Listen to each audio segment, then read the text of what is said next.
बिस्मिल्लाहिर्रहमानिर्रहीम अस्सलाम वालेकुम स्टूडेंट्स। आज की वीडियो लेक्चर में हम पढ़ेंगे फाइलम सैलेंट्रेटा के बारे में। तो चलिए अब स्टार्ट करते हैं अपने टॉपिक को और पढ़ते हैं फाइलम सैलेंट्रेटा के बारे में। तो फाइलम सैलेंट्रेटा को शुरू करने से पहले हम एक बार फिर रिवाइज करेंगे एनिमल का क्लासिफिकेशन थोड़ा सा। किंगडम एनिमलिया जो था उसको हमने 2 सब किंगडम में डिवाइड किया था। एक सब किंगडम जो था किंगडम एनिमलिया का वो था पैराजोआ, उसके अंदर हमने रख दिए थे प्रोटोजोवन।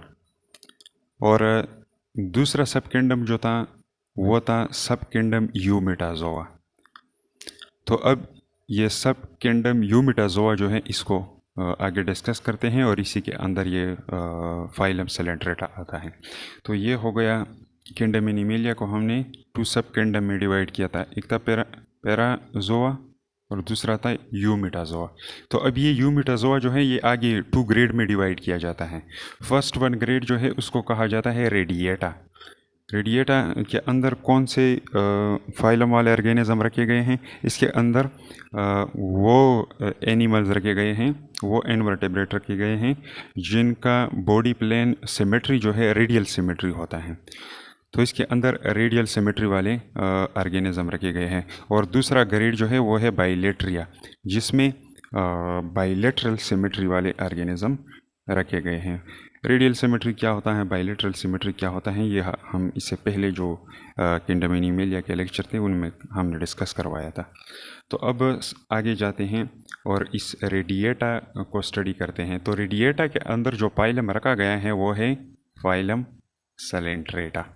ये रेडिएटा के अंदर आता है, मतलब इसके अंदर जो ऑर्गेनिज्म मौजूद है उनका प्लेन ऑफ सिमेट्री क्या होगा, वो रेडियल सिमेट्री होगा। वो एक से ज़्यादा इक्वल पार्ट्स में उनका बॉडी जो है डिवाइड होगा थ्रू मेनी प्लेन्स।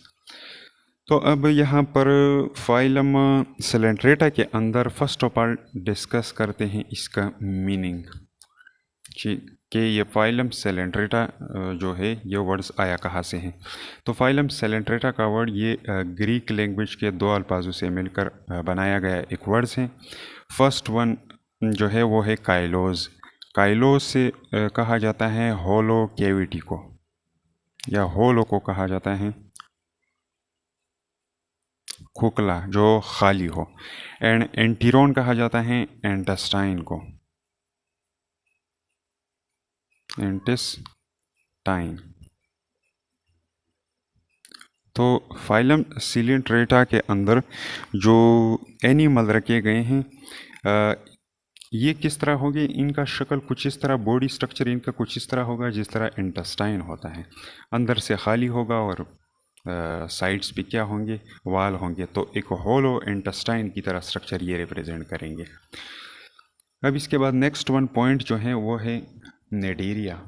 यहाँ पे ये सी साइलेंट है, नेडेरिया। ये फाइलम सैलेंट्रेटा जो है इसके लिए दूसरा नाम भी इस्तेमाल किया जाता है, नेडेरिया, आल्सो कॉल्ड फाइलम लैंडेरिया। इसको ये नेडेरिया फाइलम क्यों कहा जाता है, तो इसको हम इस डायग्राम के थ्रू थोड़ा समझने की कोशिश करते हैं। यहाँ पर हमने एक छोटा सा डायग्राम बना दिया है। ये क्या है, ये एक सैलेंट्रेट मेंबर है और इसका नाम है हाइड्रा, और ये एक इक्वेटिक एनिमल है जो कि फाइलम सैलेंट्रेटा से ताल्लुक़ रखता है। अब इसका स्ट्रक्चर अगर देखा जाए तो अंदरूनी पोर्शन में यहाँ पर एक कैविटी नज़र आती है। ये कैविटी आप लोगों को नज़र आ रही होगी जो रेड कलर से हमने यहाँ पे बना दी है। और ये क्या है, ये फर्स्ट लाइनिंग है बॉडी का, फर्स्ट लाइनिंग जिसको एपिडर्मिस कहा जाता है। ये इसका एपिडर्मिस हो गया, या आप लोग इसको एक्टोडर्म भी कह सकते हैं, एक्टोडर्म्स। ये एक्टोडर्म्स हो गया। एक्टोडर्म से क्या बना होता है, एपिडर्मस बना होता है। फिर ये दरमियान वाला वाइट पोर्शन आप लोगों को नज़र आ रहा होगा। ये वाइट पोर्शन क्या है, इस वाइट पोर्शन को कहा जाता है मीजोग्लिया, जो कि नॉन सेलुलर लेयर है, मीजोग्लिया। ये हो गया मीजोग्लिया। और मीजोग्लिया के बाद यहाँ पर अंदरूनी साइड पे एक और कवरिंग है, इसको गैस्ट्रोडर्म भी कहा जाता है, या इसको क्या कहा जाता है, एंडोडर्म। ये क्या है? एंडोडर्म्स। ये एंडोडर्म है और ये एंडोडर्म क्या बना देता है? ये गैस्ट्रोडर्म बना देता है, गैस्ट्रोडर्म। मतलब ये खाना इस तरह फंक्शन करता है जिस तरह हमारा डाइजेस्टिव कैविटी मतलब स्टमक की तरह ये काम करता है। यहाँ पे फूड की डाइजेशन वगैरह होती है, तो इसलिए इसके साथ ये गैस्ट्रो वर्ड भी इस्तेमाल हो चुका है। और इसके अलावा जिस तरह हमारे स्टमक के अंदर ग्लैंडुलर सेल्स मौजूद होते हैं, यहाँ पर भी कुछ इस तरह के ग्लैंडुलर सेल्स मौजूद हैं जो कि एंजाइम से क्रिएट करते हैं और फूड की डाइजेशन में हेल्प कर देते हैं, तो इसलिए इसको गैस्ट्रोडर्म का नाम दिया गया है। अब ये अंदरूनी कैविटी जो है, इस कैविटी का नाम है, इस कैविटी को कहा जाता है गैस्ट्रोवास्कुलर कैविटी। इसको क्या कहा जाता है? Gastrovascular cavity. इसको गैस्ट्रोवास्कुलर कैविटी कहा जाता है, या इसको एंटीरोन भी कहा जाता है। एंटीरोन, इसके लिए दूसरा नाम एंटीरोन यूज़ किया जाता है, एंटीरोन।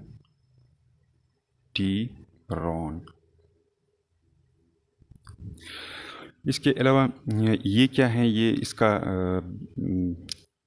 बेस फ्लेट है, बेस प्लेट है। इसके ज़रिए क्या होता है? इसके ज़रिए ये किसी रॉक वगैरह के साथ अटैच होता है, सबस्ट्रेटम के साथ अटैच होती है।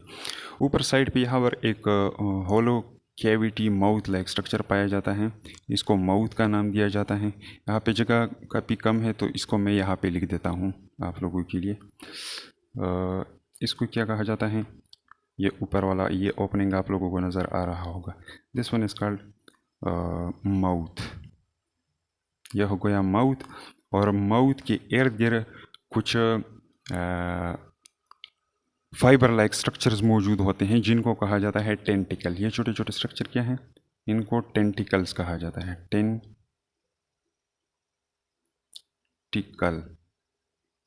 इनको टेंटिकल्स कहा जाता है। अब अगर इस हाइड्रा का बॉडी वाल देखा जाए, हम यहाँ से एक पोर्शन उठा रहे हैं और इसको डिस्कस करते हैं डिटेल के साथ कि इसके अंदर क्या मौजूद है। यहाँ एक्टोडर्म से लेके एंडोडर्म तक ये एक पोर्शन हमने उठा दिया और इसको यहाँ पे हमने मैग्नीफाई कर दिया। तो ये हो गया आप लोगों के लिए body wall of the hydra. अब इसके अंदर मुख्तलिफ़ किस्म के सेल्स मौजूद होते हैं, तो अब इनको बारी बारी डिस्कस करते हैं। यहाँ पर ये साइड कौन सा है? ये एक्सटर्नल बॉडी वाल है। तो external body wall this one is called, इसको हमने क्या नाम दिया? एपिडर्मिस,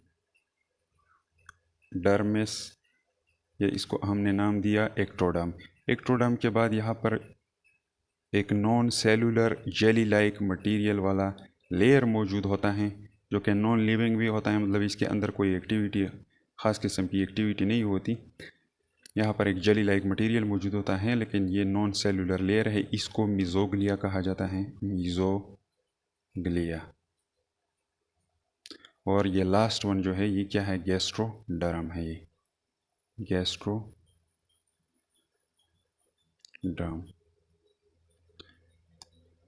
तो बेसिकली सिलेंट्रेट के मेंबर जो है ये भी डिप्लोब्लास्टिक होते हैं, क्योंकि मीज़ोग्लिया एक्चुअल सेलुलर लेयर नहीं है, नॉट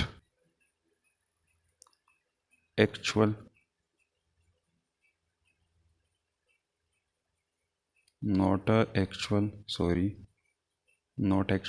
सेलुलर लेयर। ये हकीकी सेलुलर लेयर नहीं है, इसलिए इस का जो बॉडी वाल होता है ये बेसिकली दो लेयर से बना होता है, एपिडर्मिस जिसको एक्टोडर्म का नाम भी दिया जाता है और गैस्ट्रोडर्म जिसको एंडोडर्म का नाम भी दिया जाता है। बेसिकली ये दो लेयर मौजूद होते हैं। अब इन लेयर के अंदर सबसे पहले एपिडर्मल लेयर को डिस्कस करते हैं कि इनके अंदर कौन से सेल्स मौजूद हैं। तो फर्स्ट ऑफ ऑल यहाँ पर मैंने ये दो ग्रीन कलर के सेल बना दिए हैं। इन सेलों को कहा जाता है एपिथेलियो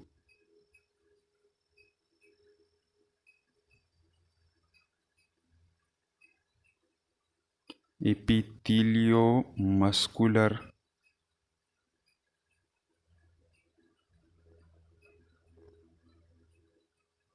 सेल्स, इनको एपिथेलियोमस्कुलर सेल्स कहा जाता है। इसके अलावा इनके अंदर कुछ सेल्स और भी मौजूद होते हैं। यहाँ पर मैंने आप लोगों के लिए यहाँ पर अगेन एक रेड कलर का सेल बना दिया है। ये सेल कौन सा सेल रिप्रेजेंट करता है? ये है सेंसरी सेल। इसको क्या कहा जाता है? Sensory cell. तो इस वाल के अंदर एपिथेलियोमस्कुलर सेल मौजूद होते हैं, इसके अलावा सेंसरी सेल मौजूद होते हैं, और थर्ड वन यहाँ पर एक किस्म के सेल इसके अंदर मौजूद होते हैं, जो कि ये सेल इस माउथ रीजन के ऊपर भी मौजूद होते हैं। इसके अलावा पूरे बॉडी के ऊपर भी ये डिस्ट्रीब्यूटेड होते हैं, और साथ में ये इन टेंटिकल्स के ऊपर भी मौजूद होते हैं। इन सेलों को कहा जाता है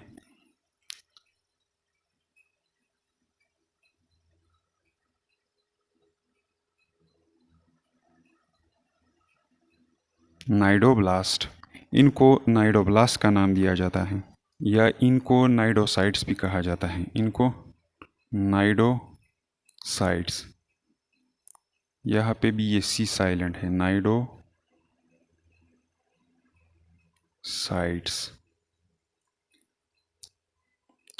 और ये एक स्पेशलाइज सेल होते हैं जो कि इसको इस्तेमाल किया जाता है डिफेंस के लिए। अगर इस ऑर्गेनिज़म के ऊपर, मतलब हाइड्रा के ऊपर, कोई ऑर्गेनिज़म अटैक कर दे तो तब भी इनको इस्तेमाल कर देता है ये अपने आप को बचाने के लिए। और ये प्रे के लिए भी इनको इस्तेमाल करता है। जब ख़ुद ये हाइड्रा किसी ऑर्गेनिज़म का शिकार करती है तो तब भी इन सेलों को इस्तेमाल करती हैं। अब एक्सप्लेनेटरी पर्पज़ के लिए इस एक न्यूडोसाइड को हमने यहाँ पर एनलार्ज कर दिया है। यहाँ पर ये सेल जो हैं ये क्या हैं? ये है नीडोब्लास्ट या नीडोसाइड। फर्स्ट ऑफ ऑल यहाँ पर ये एक सेल है, और इसका ये ब्लू डॉट क्या रिप्रेजेंट करता है? ये इसके अंदर न्यूक्लियस मौजूद होता है, यहाँ पर न्यूक्लियस होता है। तो ये हो गया न्यूक्लियस। और यहाँ पर एक फिंगर लाइक प्रोजेक्शन मौजूद होता है, इसको कहा जाता है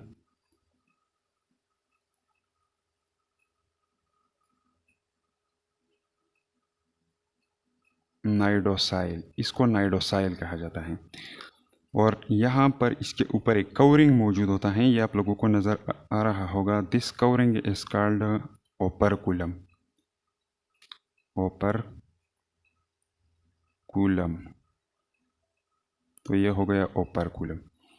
और इसके अंदर बीच में साइटोप्लाज्मिक एरिया में यहाँ पर एक अपैरेटस मौजूद होता है, जो मैंने रेड कलर से रिप्रेजेंट कर दिया है। इस अपैरेटस को कहा जाता है नीमाटोसाइट, नीमाटोसिस्ट।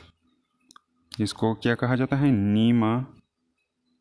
नेमाटोसिस्ट इसको कहा जाता है, और इसी को एज अ डिफेंस के तौर पर इस्तेमाल किया जाता है। कैसे? तो अब इसको डिस्कस करते हैं। फर्स्ट ऑफ ऑल, जब कोई ऑर्गेनिज्म फॉर एग्जांपल इस हाइड्रा के करीब गुजरता है तो ये नीडोसाइल जो है, इसके साथ अगर ये ऑर्गेनिज्म यहाँ पे टच हो जाए तो क्या होता है? ये सेल स्टिमुलेट हो जाता है।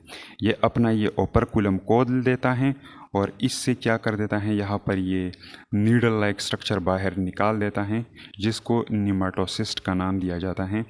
और इसी के थ्रू क्या करता है? इसी के थ्रू ये प्रे को किल भी कर देता है और पैरालाइज कर देता है। किल मार देता है एंड पैरालाइज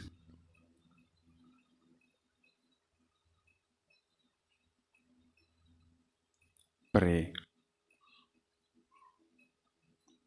यहाँ तक कि ये बड़े बड़े मछलियों को भी मार देता है। तो इस निमाटोसिस्ट स्ट्रक्चर के थ्रू क्या होता है? ये प्रे की किलिंग और पैरालाइजिंग करवाता है। यहाँ पर इस निमाटोसिस्ट के ऊपर ये थ्रेड लाइक स्ट्रक्चर भी मौजूद है। ये क्या है? थ्रेड। इस थ्रेड के थ्रू ये क्या कर देता है? जब ये अपने प्रे को किल कर देता है तो फिर उसके इर्द गिर्द इसको रैप्ट कर देता है, लपेट जाता है ये थ्रेड लाइक स्ट्रक्चर, और इसको क्या कर देता है? अपनी तरफ खींच लेता है। तो ये हो गया नीडोब्लास्ट या नीडोसाइट सेल। इन स्पेशलाइज सेल की वजह से इसको ये दूसरा नाम दिया गया है नेडेरिया। अब इसके बाद थर्ड वन आते हैं, कुछ और सेल भी इसके अंदर मौजूद है इस लेयर के अंदर, तो इनको भी डिस्कस करते हैं। यहाँ पर ये आप लोगों को ये रेड डॉट नज़र आ रहा होगा, ये एक स्पेशल टाइप ऑफ सेल यहाँ पर मौजूद होते हैं और इनको कहा जाता है interstitial cell. Interstitial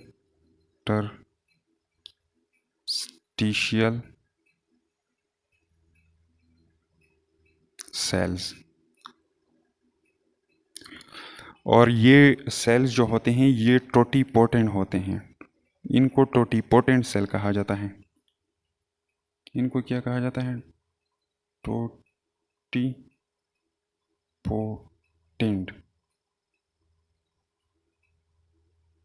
totipotent cell. Totipotent cell से क्या मुराद है? मतलब ये सेल ऐसे सेल हैं जो कि क्या कर सकते हैं, एवरी टाइप ऑफ सेल बना सकते हैं। ये सब के सब सेल बना सकते हैं, इनमें ऐसी खूबी मौजूद है। इसके बॉडी के अंदर जितने भी सेल हैं, इन सेल को बनाने की एबिलिटी इन सेल के अंदर मौजूद होती है, चाहे वो स्पर्म हो गया, एग हो गया, इसके अलावा ये निडोसाइट सेल हो गए, सेंसरी सेल हो गए, एपिथेलियो मस्कुलर सेल हो गए। तो ये सारी क्या कर सकते हैं, इनकी फॉर्मेशन ये इंटरस्टिशियल सेल करवा सकते हैं। तो ये एक अनदर टाइप ऑफ सेल इसके अंदर मौजूद होते हैं। तो यहाँ पर हमने ये 4 किस्म के सेल डिस्कस कर दिए। एक हो गया epitheliomuscular cell, second one sensory cell, इसके अलावा निडोब्लास्ट, और फोर्थ वन इंटरस्टिशियल सेल इसके अंदर मौजूद होते हैं। और इन्हीं से क्या बना देते हैं, इनके ज़रिए एग की फॉर्मेशन और स्पर्म की फॉर्मेशन भी, मतलब गैमेट्स की फॉर्मेशन भी इसी के थ्रू होता है, क्योंकि इसमें दोनों का रिप्रोडक्शन पाया जाता है, दोनों टाइप का, एसेक्सुअल भी और सेक्सुअल रिप्रोडक्शन भी। अब नेक्स्ट वन इसके बाद आते हैं मिजोग्लिया लेयर की तरफ। मिजोग्लिया क्या है? Non cellular jelly like material वाला लेयर मौजूद है, ये इन दोनों के बीच में मौजूद होता है। और इनर साइड पे आप क्या है, गैस्ट्रोडर्म, या इसको क्या कहा जाता है, एंडोडर्म। तो एंडोडर्म के अंदर भी मुख्तलिफ टाइप ऑफ सेल पाए जाते हैं। फर्स्ट ऑफ ऑल ये ऊपर 3 सेल जो हैं रेड कलर के, इनको कहा जाता है, इनको क्या कहा जाता है, इनको कहा जाता है, इनको कहा जाता है न्यूट्रेटो सेल। इनको क्या कहा जाता है? न्यूट्रेटियो सेल।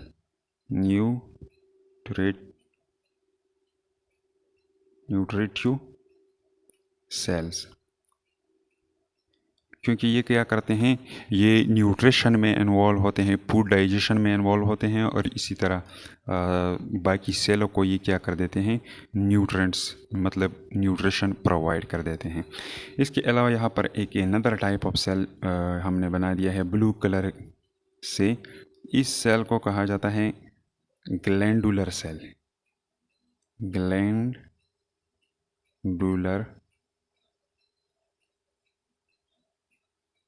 सेल।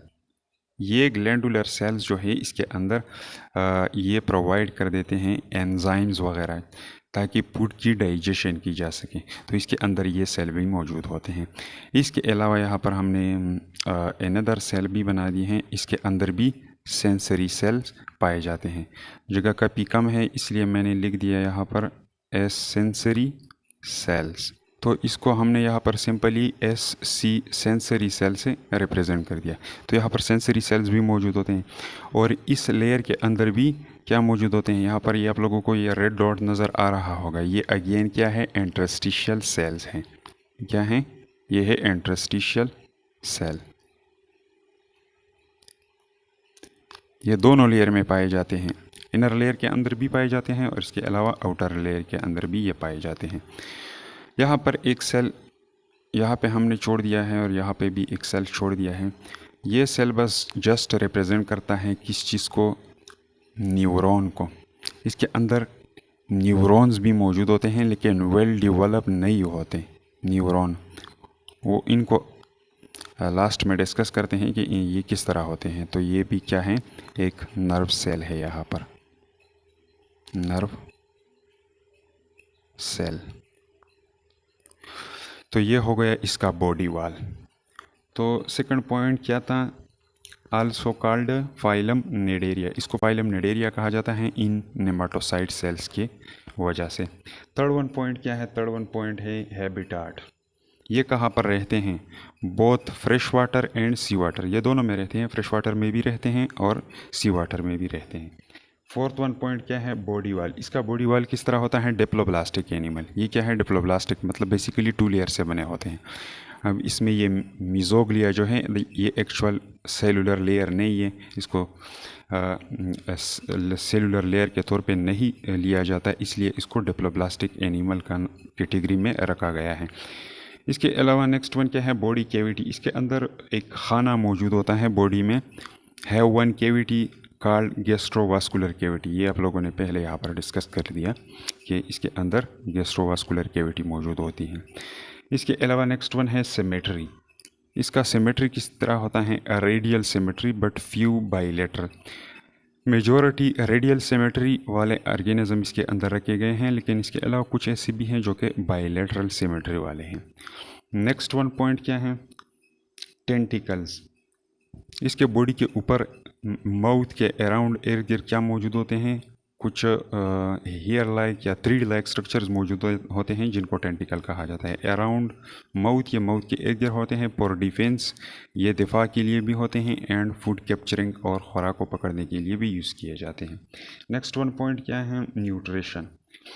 हेटेरोट्रोपिक। ये क्या है? हेटेरोट्रोपिक ऑर्गेनिज्म है, मतलब अपना खुराक खुद तैयार नहीं कर सकते, दूसरे ऑर्गेनिज्म से हासिल करते हैं। फीड स्मॉल ऑर्गेनिज्म, और ये छोटे छोटे जानदारों को खाते हैं जो कि फॉर एग्जांपल क्या है? क्रस्टेशियन हैं, और इसके अलावा स्मॉल फिशेस वगैरह, ये सारे क्या करते हैं? इनको खाते हैं। नेक्स्ट वन है डाइजेशन। अब इसमें डाइजेशन किस तरह होता है? डाइजेशन इसमें एक्स्ट्रा सेलुलर भी होता है और इंट्रा सेलुलर भी होता है, मतलब इस कैविटी के बीच में भी होता है, यहाँ पर भी डाइजेशन होता है, और इसके अलावा सेलुलर लेवल पे भी क्या डाइजेशन होता है। तो दोनों जगहों पे डाइजेशन का प्रोसेस होता है। इसके बाद है लोकोमोशन। इसमें लोकोमोशन में भी सेसाइल, इनमें कुछ ऐसे मेंबर हैं जो कि किसी सबस्ट्रेटम के साथ अटैच होते हैं, जैसा कि फॉर एग्जांपल ये हाइड्रा हो गया, और इसके अलावा एक अनदर एग्जांपल है ओबिलिया, वो भी क्या होती हैं? सबस्ट्रेटम के साथ अटैच होती हैं। और आर फ्री लिविंग फ्लोटिंग, या कुछ ऐसे भी होते हैं जो कि फ्री फ्लोटिंग होते हैं, जैसा कि जेली फिश हो गया, या एक दूसरा जानदार है जिसका नाम है फाइसिलिया पेलेजिका। ये फाइसिलिया पेलेजिका जो है ये भी फ्री फ्लोटिंग है। इसके लिए कॉमन भी यूज़ किया जाता है पुर्तगीज़ मैन ऑफ वार। ये पुर्तगीज़ मैन ऑफ वार इसको इसलिए कहा जाता है कि ये पुर्तगीज़ वाले जो थे लोग जो थे, जब वो वार में शामिल होते थे तो क्या करते थे? वो पानी में कभी डूब के और कभी बाहर आके क्या कर देते थे?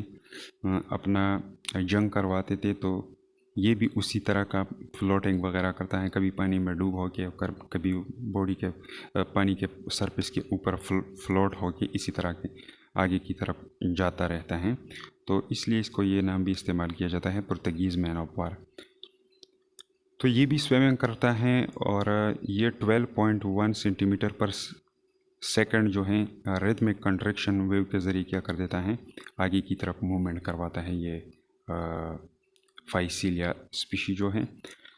इसके अलावा जेलीफिश जो है ये भी फास्ट मूविंग सिलेंडरेट हैं, और इसके अलावा एक अनदर फॉर्म होता है जिसको मेडूसा कहा जाता है। वो मेडूसा भी क्या होती है? ये पोलिप और मेडूसा क्या होता है ये आगे लेक्चर में हम डिस्कस करेंगे। तो इसमें कुछ ऐसे भी है जो कि सेसाइल है और कुछ फ्री फ्लोटिंग भी है। नेक्स्ट वन जो है स्केलेटन। इसमें बाज़ ऐसे इंडिविजुअल्स मौजूद हैं जिनको कोरल्स कहा जाता है, कोरल्स,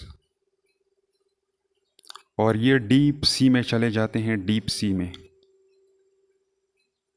डीप चले जाते हैं किस चीज़ में? सी में, और वहाँ पे किस चीज़ के साथ? एक सबस्ट्रेटम के साथ अटैच होके एक एक्सोस्केलेटन प्रोड्यूस करवाता है जो कि कैल्शियम कार्बोनेट से बना होता है।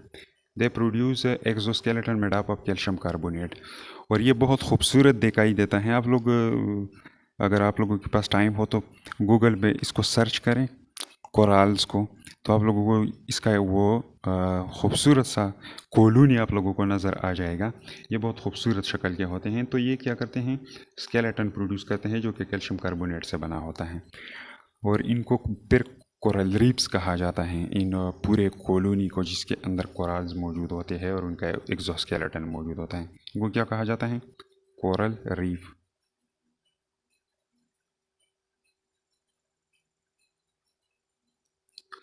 अब इसके बाद नेक्स्ट वन है NS, मतलब नर्वस सिस्टम। इसके अंदर नर्वस सिस्टम किस तरह होता है, diffuse nervous system is present. इसके अंदर नर्वस सिस्टम डिफ्यूज टाइप का पाया जाता है। यहाँ पर आप लोगों को मैं बता देता हूँ कि ये सेल जो है इनका ये अंदरूनी लाइनिंग मिजोग्लिया की तरफ, और इन सेलों का ये लाइनिंग जो कि मिजोग्लिया की तरफ है। इस एरिया में ये क्या मौजूद होते हैं, इसी एरिया में अक्सर ये न्यूरॉन्स जो है पाए जाते हैं, जिन्होंने क्या बनाया होता है, डिफ्यूज़ नर्वस सिस्टम बनाया होता है। यहाँ पर अगेन हमने एक डायग्राम बना दिया है। ये क्या है, हाइड्रा, और हाइड्रा के पूरे बॉडी में क्या होता है, ये सेल्स जो कि एग्जैक्ट न्यूरॉन की तरह होती भी नहीं है, क्योंकि न्यूरॉन का क्या होता है, लंबा सा एक्सॉन होता है और इसके अलावा डेंड्राइड्स होते हैं और पूरा सेल बॉडी होती है। इस तरह वेल डेवलप्ड न्यूरॉन इसके अंदर मौजूद नहीं है। तो ये क्या है, न्यूरॉन्स या नर्व सेल। न्यूरॉन न्यूरॉन का है या आप लोग नर्व सेल का है, ये एक ही बात है, नर्व सेल। तो ये डिफ्यूज़ टाइप का होता है, और इससे आप लोग ये भी एग्जाम मतलब ले सकते हैं कि इस डिफ्यूज़ का मतलब ये है कि इसमें ब्रेन हो गया, और इसके अलावा वेल डेवलप स्पाइनल कार्ड हो गया, स्पाइनल कार्ड, ये सारी चीज़ें क्या होते हैं, ये इसके अंदर एब्सेंट होते हैं। तो ऐसे सिस्टम को क्या कहा जाता है, डिफ्यूज़ नर्वस सिस्टम। अब इसके अलावा नेक्स्ट चीज़ें जो यहाँ पर रह जाती हैं वो है रिप्रोडक्शन, इसके अलावा पॉलीमॉर्फिज्म, और इसके अलावा अल्टरनेशन ऑफ जनरेशन या मेटाजेनेसिस। ये चीज़ें रह जाती हैं, इनको नेक्स्ट वीडियो लेक्चर में शूट करवाएंगे। और ये हो गया इसका पार्ट 1, क्योंकि ये इसमें बहुत सारा काम और भी बाकी हैं, तो इसको अलग वीडियो लेक्चर में डिस्कस करते हैं। यहाँ पर चंद एग्जांपल भी हमने दिए हुए हैं फाइलम सिलेंड्रेटा के। वो क्या है, हाइड्रा है, ओबिलिया है, और इसके अलावा जेलीफिश वगैरह, ये सारी क्या है, ये सिलेंड्रेटा फाइलम के मेंबर हैं। तो ये हो गया थोड़ा सा पोर्शन फाइलम सिलेंड्रेटा का। नेक्स्ट वीडियो लेक्चर में ये बाकी मादा चीज़ें हम पढ़ेंगे।